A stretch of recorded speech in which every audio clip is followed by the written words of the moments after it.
النقطة ايه بقى؟ ان في اخر المسلسل لو كان اتحلت عن طريق ان الوزير حل لهم كل المشاكل والدنيا بسيطة، ده كان هيبقى عبث. لان ده غير كل اللي انت بتبني له. انت من اول المسلسل ماشي بسيستم واقعي، بتعرض كل حاجة بشكل واقعي، كل حاجة مبنية صح.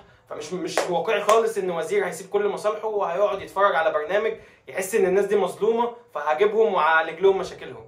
ده كان هيبقى كذب، وده كانت هتبقى مشكله كبيره بالنسبه لي زي فيلم عسل اسود. انا مش عاجبني نهايه عسل اسود، وممكن نبقى نعمل لها حلقه على الموضوع ده.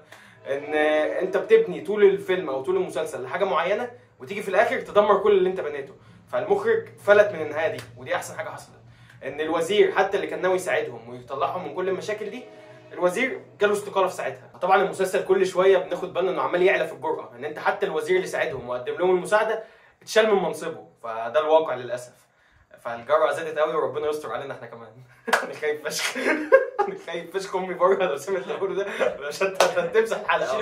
شيل الكورونا هتشيل الكروما من خوف على ربنا يستر.